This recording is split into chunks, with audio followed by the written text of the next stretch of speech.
I hear what you say when I'm late. You think I'm oblivious, like that I don't. You guys, there's microphones in here, and so we say that deliberately to get you to react. I think the last time I was a little bit late, somebody said, "Well, I was like 11, 12 minutes late," and 18, okay, 18, and somebody said, "Well, this isn't bad for Kirby time." It's like, I know, I hear it, I know.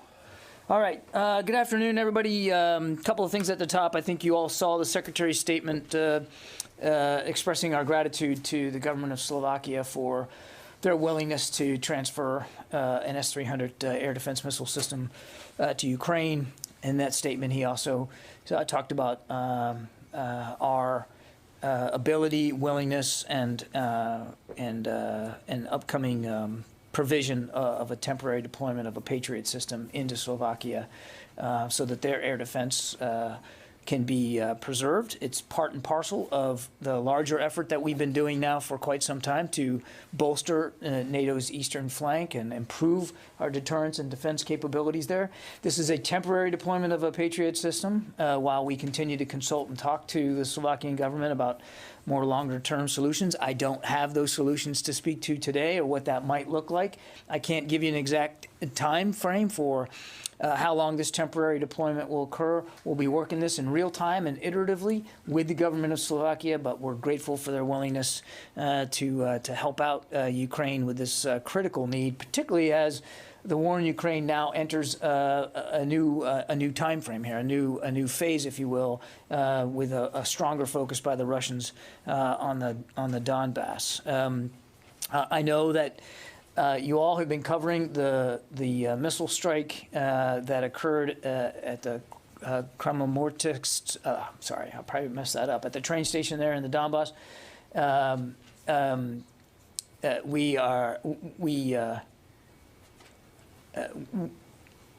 We find unconvincing Russian claims that they weren't involved, particularly when the ministry actually announced it, and then when they saw reports of civilian casualties, decided to unannounce it.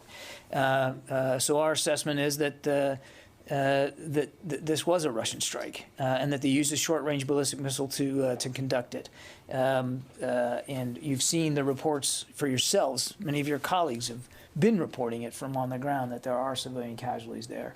It is, again, of a piece of the Russian brutality in the prosecution of this war, and their carelessness for trying to avoid civilian harm.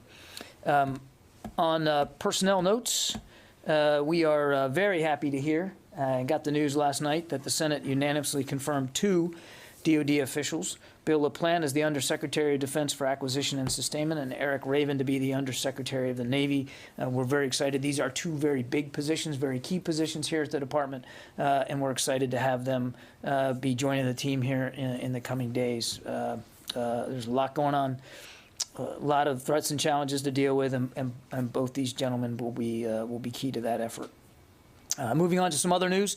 On the 1st of April, U.S. sailors, Coast Guardsmen, and Marines embarked aboard the USS Herschel Woody Williams with support from Interpol, and they assisted then in the Cabo Verde Maritime Forces with the interdiction of a Brazilian-flagged fishing vessel, seizing approximately 6,000 kilograms of cocaine and with an estimated value of more than $350 million. Local authorities took 7 individuals into custody during that counter-drug operation. Another good example of working with our allies and our partners all around the world to improve security and stability.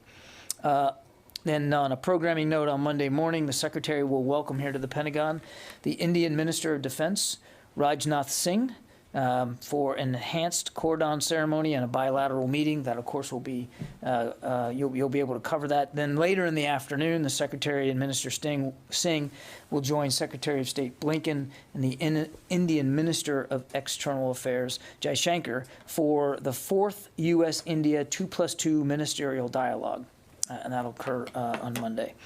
This year's 2+2 will span the full breadth of the partnership between the United States and India, including defense, science, technology cooperation, climate, public health, and people-to-people ties.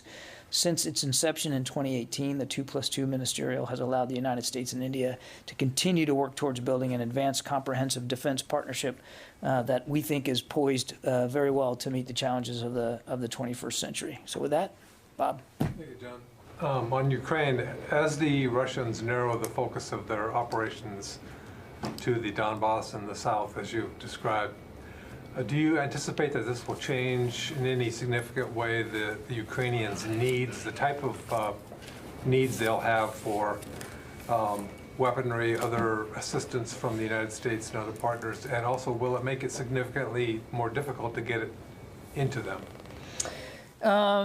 I do not. We do not assess that this higher focus by the Russians on the south and the east by itself, geographically, is going to affect in any appreciable way the continued transshipment of security assistance on the ground into Ukraine that the United States is helping to coordinate. And as for whether it will change the requirements, I think largely that's going to be up to the Ukrainians. As I think you all know, the Secretary spoke with Minister Reznikov just yesterday, late yesterday afternoon. Good conversation, as they all are. The minister was grateful for the security assistance, particularly the recent announcement of $100 million worth of javelins, which we did very much in keeping with conversations with them about this renewed fighting in a much more confined geographic area. So we are tailoring our security assistance to meet their needs on the ground, but it's their needs we're trying to meet. We're not trying to, foist stuff upon them that we don't think that they can use.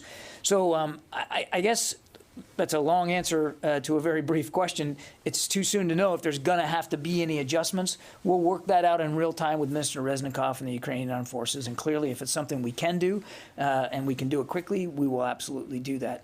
Right now, I don't think we're anticipating any major muscle movement changes in terms of the security assistance required for this new push by the Russians in the Donbass. I will tell you, and I think I've said this before, but I mean, one of the things the Ukrainians continue to say is one of their most valuable commodities is small arms ammunition.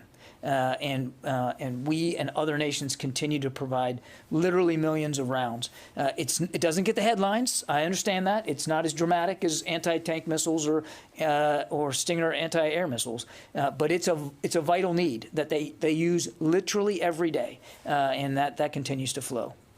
Thanks. Sylvie. Thank you, John. Yesterday, the Secretary spoke about an updated guidance about sharing intelligence with the Ukrainians on the zones controlled by the separatist pro-Russian population. So does it mean that you didn't give them any information, any intelligence on these zones until now?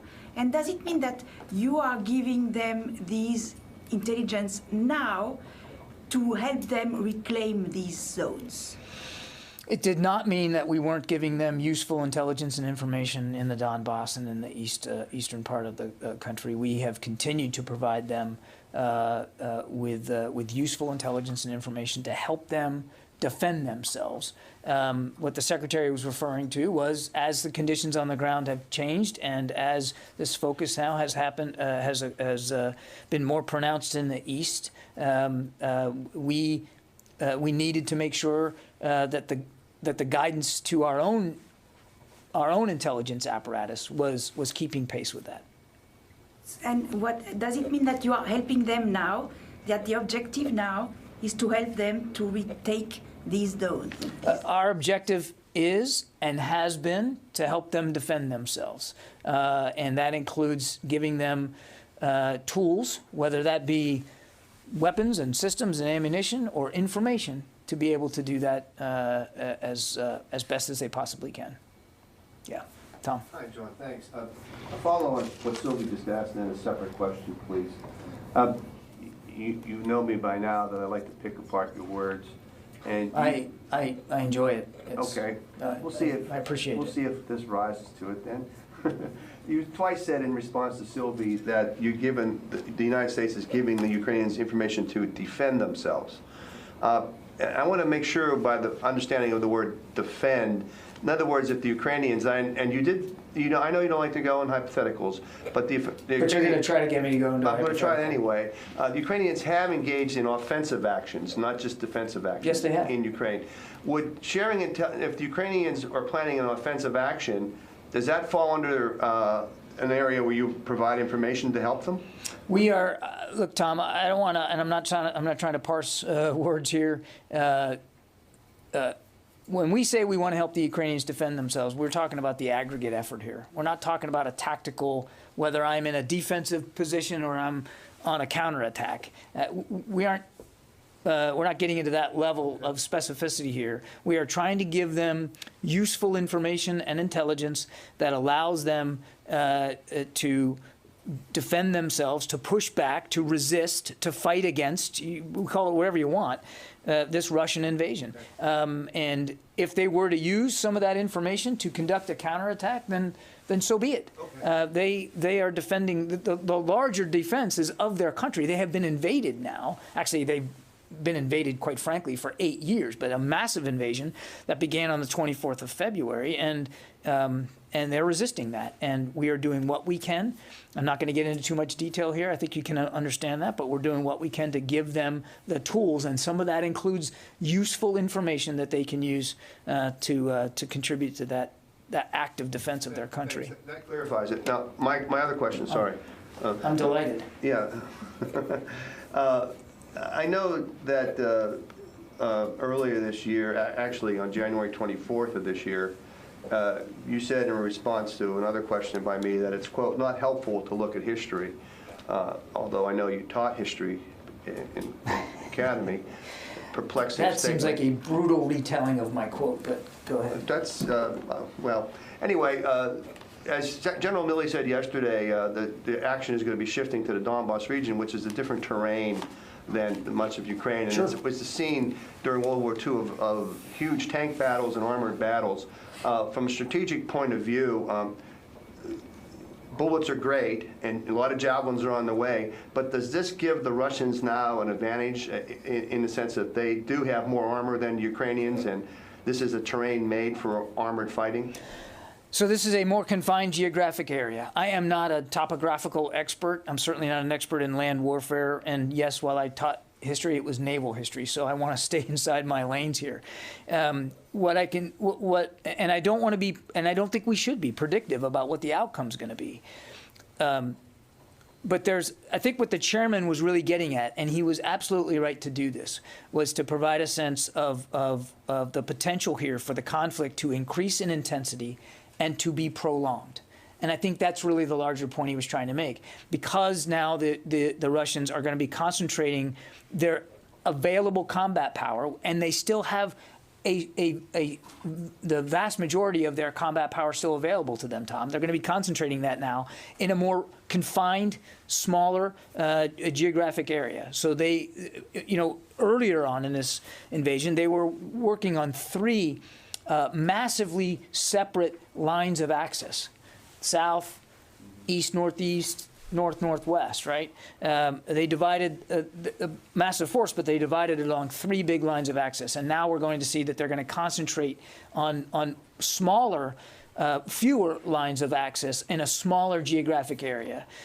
So still a lot of combat power to be applied in a smaller part of the country. Again, I'm not an expert on the geography here, but just looking at it on a map, you can see that they will be able to bring to bear a lot more power in a lot more concentrated fashion. That said, and this is not unimportant, the Ukrainians have also been fighting hard in Donbas for the last 8 years. The Ukrainians are certainly familiar with the terrain, the topography, and the cities and towns and the roads and the railways. I mean, this is their home. And as we have seen in the last few weeks, but certainly the last several days, as the Russians have concentrated more effort there, the Ukrainians are fighting back just as hard and will be working just as hard to continue to defend themselves there. And again, our support is of a piece of this. As we continue to talk with them about what they need for this closer fight, if you will, we're going to continue to try to support them in that. Did that answer your question? Yes, thank you. Yeah. John, do you think the Russians are going to lose this war in Ukraine? We want the Ukrainians to win this war. And we want to see Ukraine not have to fight for its own sovereignty, as it has been for 8 years. We keep forgetting that. I think President Zelensky has been rock solid clear on what his outcome is here. A whole Ukraine fully respected as a sovereign nation state. We want that for him too. And so we want to help, we want to see them win. And that's why we are committing so much energy and security assistance to that country, and we'll continue to do that. If you want to see the Ukrainians win, does that mean you want to see the Russians lose? We want to see Mr. Putin and the Russian army lose this invasion, lose this fight inside Ukraine. It is Ukrainian territory, Ukrainian sovereignty. It's Ukrainian cities and lives that are being destroyed. And obviously we want to see that end, and we want to see Ukraine whole again. Will the U.S. support Ukrainian forces if they go on the offensive in Crimea and the Russian-backed separatist regions in eastern Ukraine? I'm not going to get into future operations here. What I would tell you is we're going to continue to support Ukraine in their efforts to defend their sovereignty and their people as much as we can, as fast as we can, Lucas. I'm not going to get into hypothetical operations that they haven't conducted yet. Kelly. I have two questions, if I may. The first is on a profile today on the Commander-in-Chief of the Ukrainian Armed Forces leading the fight against the Russian. I was curious if you had a comment on his leadership or a message to him. And second, Russian officials are threatening Finland if it goes ahead and joins NATO. Do you take those threats seriously, and would the U.S. come to Finland's defense? So by the profile of the commander, do you mean President Zelensky? No, his Commander-in-Chief. The commander of his armed forces in Ukraine. I have not seen the profile, Kelly. So let me take a look at the profile before I try to characterize it. I would just tell you that we have good connectivity with the Ukrainian armed forces at the very senior levels. General Milley speaks very frequently with his counterpart. As you know, you guys see the readouts. You know how often Secretary Austin speaks with Minister Reznikov. And, of course, President Biden in his regular contact with President Zelensky. It is remarkable how well they are leading their forces in the field and how good their command and control still is today. Well organized, well equipped, certainly well trained over the last 8 years, and you're seeing all that come to bear. So I haven't seen the profile, so I can't really comment on that, but we have great confidence in Ukrainian military leadership and the incredible work they're doing, leading their troops in the field. And it's, again, you've seen it. It's not just Ukrainian troops, Ukrainian citizens taking up arms and defending their streets and their cities. On your other question, again, I don't want to get ahead of where we are on a process here. A decision to join the NATO alliance is between the alliance and that nation, and I'm certainly, the United States is not going to interpose ourselves into that decision-making process. That's really for them to speak to. That said, and I think today's movement and the announcement that we're going to be providing a Patriot battery inside Slovakia tells you how seriously we take our Article 5 commitments inside NATO and the alliance. And as you've heard President Biden say, we're going to defend every inch of NATO territory if it's required. It's an ironclad commitment. The United States believes that, and will continue to look for ways to, especially on the eastern flank, to bolster that. Qasim. Just a follow-up on Sylvie's question on information sharing. Secretary Austin yesterday said that you guys are clarifying the guidance for your force. What was he meaning actually while saying clarifying? What are you clarifying? As the situation changes on the ground, information needs change. Information requirements change. Information guidance changes. And I think that's what the Secretary is referring to. And then another question, sorry. Of course. We have seen reports that a base of U.S. forces are stationed in Syria came under rocket attacks, and 2 U.S. service members were wounded reportedly. Do you have anything on that? Yeah, actually I do here. Hang on. So I think you guys saw CENTCOM put out a release that there was indirect fire. 2 rounds received at Green Village in eastern Syria. They announced yesterday, we still assess that at this time, 4 U.S. service members are continuing to be evaluated for traumatic brain injury symptoms. The number's still 4. It could change, as we have seen in the past, but that's where we are right now. The indirect fire struck 2 support buildings. We're still investigating this. I don't have attribution for you. I don't have more detail on damage. Okay? Court. Just one more. You don't have any attribution, but do you have any sense whether this was something that was carried out by some sort of a militia group? It's just. I mean, it is certainly a tactic that has been used by these militia groups that are supported by Iran. It's right out of their playbook. I think our working assumption would be that that's the case here, but we want to do the forensics and do it properly. Do I have a sheet for the calls or nobody? I didn't get one, so we're not. Nobody? You should Okay. stay with me then. So that was my poor attempt to move off of you, but failed. But I Yeah, appreciate the effort. Mike totally screwed me on that one. All right. I have one more on Ukraine. Is there, just given that there's even more and more momentum, it seems, for Finland and Sweden to potentially join NATO, is the Pentagon already planning for sending some sort of U.S. military presence into those countries, whether it's like systems or anything like that? Is there any kind of very early planning for reinforcing them as part of this ongoing shoring up of NATO? Well, we've been doing that. I mean, Court. I mean, But specifically for some of a longer-term presence to Finland and to Sweden, specifically if they. I know of no such plans for countries outside of NATO. No. But once they join NATO, like, is there early planning going on for if and when they actually do become members of NATO? I'm not aware of such planning. I mean, that's many horses beyond where the cart is right now. Again, I don't want to get ahead of a decision-making process between a sovereign nation-state and the alliance. There's no active planning for any kind of U.S. force presence in those countries. Again, we would need to, be in a process of them being NATO members and to have that conversation. We're just not there. Once told me the Pentagon was a planning organization, but maybe that was. We do. We plan for a lot of things, Right. But we don't plan for everything. Okay. There you Okay, go. that's it. Yeah, I'm going to trademark that. Okay. Janie. Thank you, John. The U.S. strategic assets will be deployed during the U.S. and South Korea joint military exercises to be resumed next week.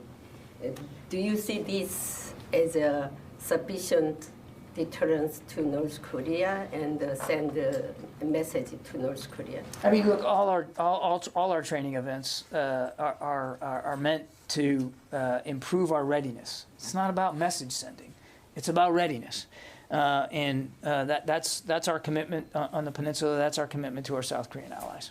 Because Kim Jong-un's sister mentioned this time, they're not shooting the South Korea, but they will be shooting the United States.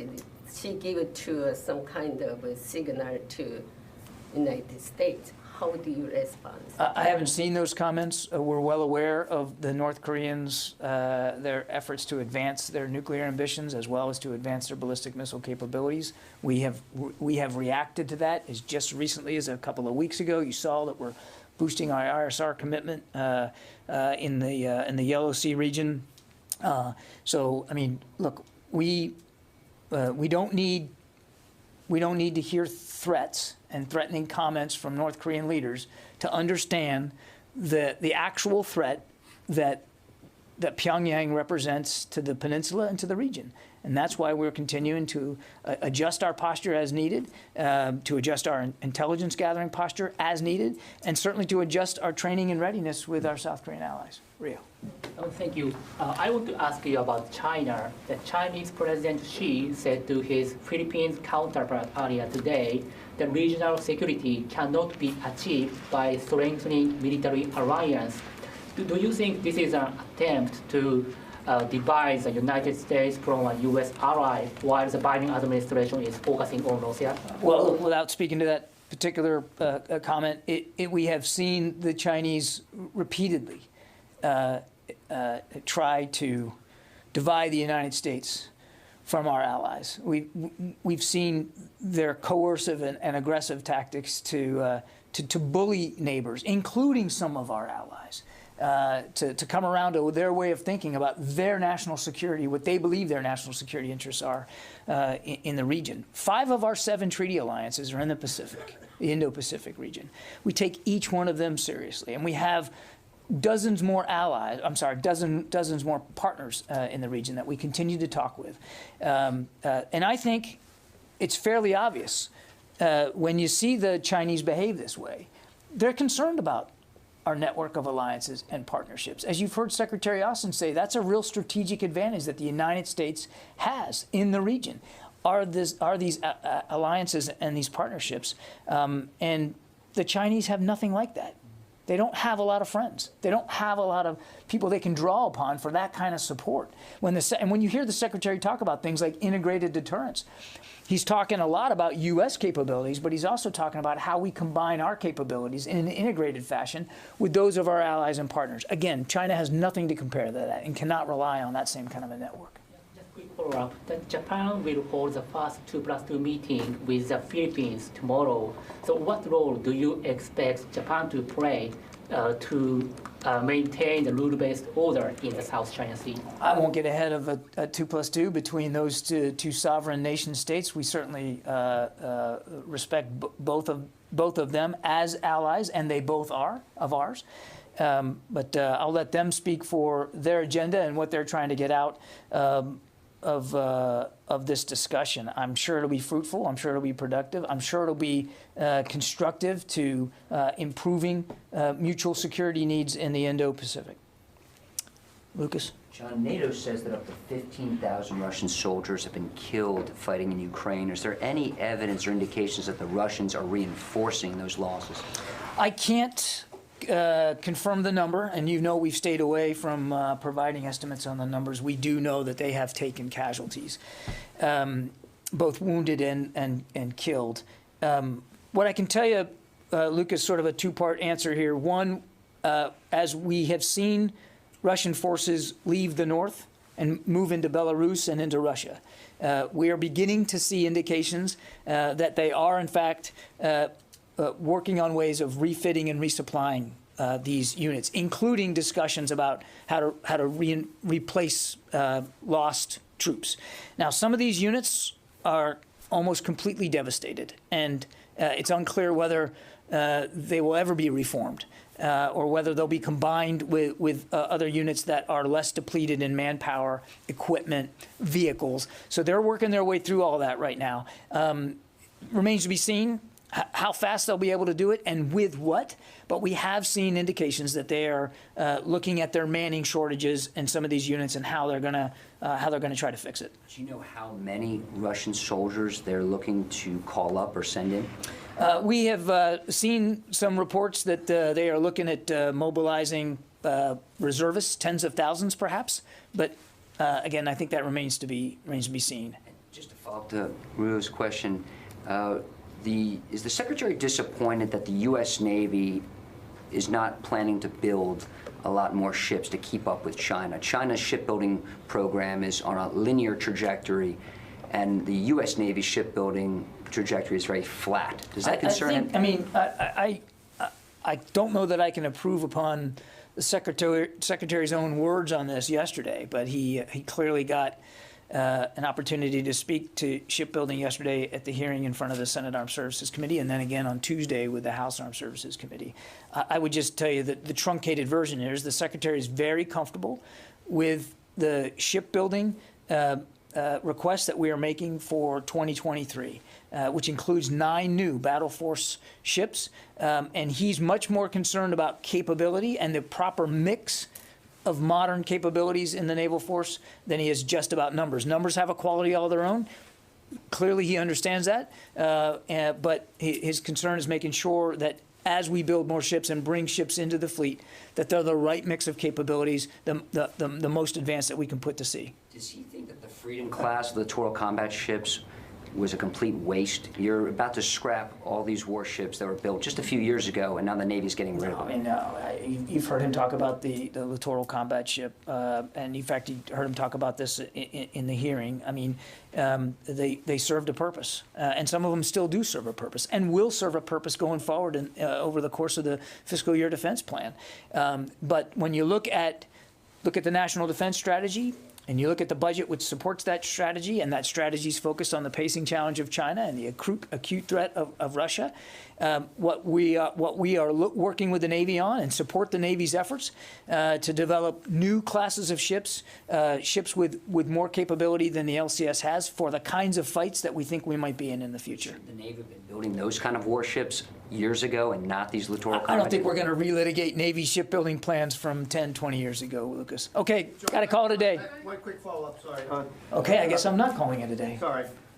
When you responded to Kelly's questions, you accidentally overlooked part of her question where she asked if you thought what your feeling is about Russia's threat to Finland. And given, how it threatened Ukraine and then took action, and it's threatened Finland that if it makes moves to NATO, it could attack it. So I know you overlooked that by accident, but I wonder if you could respond to that part of her question. I didn't mean to overlook anything, Kelly. I wasn't trying to do that. Look, I'm just not going to get into hypotheticals here, Tom. Our focus. The threat, though. I mean, our Russian threats should be taken seriously. You've said that many times from the podium, and I'm wondering if that applies to Finland or a threat to Finland. Well, but that's where you get into the hypothetical, Tom. I'm not saying that we don't take Russian threats seriously. Of course we do. But I'm not going to speculate or hypothesize about another threat to another nation, certainly a non-NATO nation. I'm just not going to go there right now. Barb. Oddly, my question is on the same general topic. That is odd. What? No, go ahead. If I recall with some precision your answer, it was that the U.S.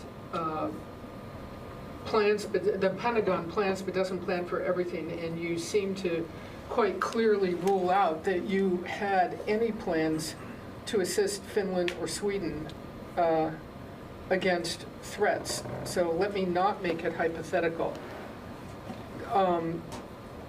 Do you mean to actually rule out that the Defense Department has, you said you have no active plans. I do believe those were your words. Are you ruling out that are you saying the Defense Department has no active plans to assist Finland and Sweden? If either of those countries called you up this afternoon and said they need help, you have no plans? You have nothing on the shelf? Barbara, come on now. That would require, Barb, please, that would require that you are, there's been no such request from Finland or Sweden. And obviously, and this gets, even in natural disasters, if a country calls and asks for the United States support, certainly we'll take that under consideration. And if there's something that the Commander-in-Chief believes that the United States military can do to assist, then that's a conversation we'll have. But we are spending a lot of time today talking about a hypothetical that hasn't presented itself. These are two sovereign nations, and they have to make decisions for themselves about what alliances they want to join or not. They are not part of NATO. And so do we have an active defense plan for either nation right now? No, we don't. But that doesn't mean that should there be some kinetic threat that those nations go to the international community and want support, that we wouldn't take it under advisement. Of course we would. But I mean, my goodness, I mean, we're getting into way ahead here in terms of where the situation is. The fight now is in Ukraine. Ukraine is under threat. They have been invaded, and our focus, rightly so, is on Ukraine and making sure that they can continue to defend themselves. Yes. I have a question about yesterday again. Several senators, including Democratic senators, expressed frustration at what they called the fear of escalation. And they wanted the U.S. to do more to help Ukraine. Does the change on the ground with the retreat of the Russians, does it make the position of U.S. more difficult to keep, especially on a moral moral point of view? I'm not sure I understand the question. This balance that U.S. is trying to maintain, helping but not intervening directly, is it more difficult now? There's nothing easy about anything with respect to Ukraine. Not for the Ukrainians, certainly. Not for NATO. Not for individual nations like the United States that are trying to support Ukraine. Nothing's easy about this. And we are working incredibly hard at an unprecedented scale to help another nation defend itself. I know we get up here and we spout these numbers, and maybe sometimes they just kind of go into the ether because we do it all the time. 100 million, 300 million, 200 million, 350 million, 800 million. Over the course of this administration now, $2.5 billion, which is almost as much as Ukraine's defense budget. And we've done it in near record, actually in record time. We think about the speed with which this stuff is getting over there. So we're doing as much as we can, as fast as we can, and at the same time, doing as much as we can to bolster NATO's eastern flank. We went from about 80,000 troops in Europe in mid-February to now over 100,000. And now you see us just another repositioning inside Europe of a Patriot battery into Slovakia. No other nation could do that from a logistics perspective. No other nation could do that from a supply perspective. So we just fundamentally bristle at the notion that we're not doing enough and we're not doing enough faster. I mean, it's unprecedented. There's no historic comparison to what we're doing now to anything we've done in the past. At the same time, Sylvie, we are mindful that Russia is a nuclear power and that we don't have perfect visibility into Mr. Putin's thinking. And so it would be irresponsible. I mean, Secretary Austin took this office with one charge, and that is to defend this nation. Part of defending that nation, this nation, is escalation management.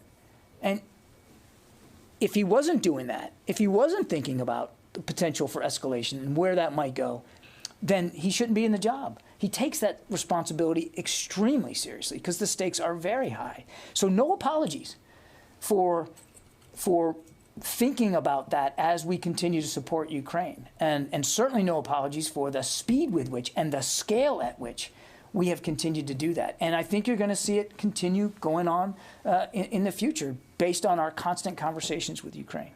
Okay, thanks everybody. Have a great weekend. See you Monday.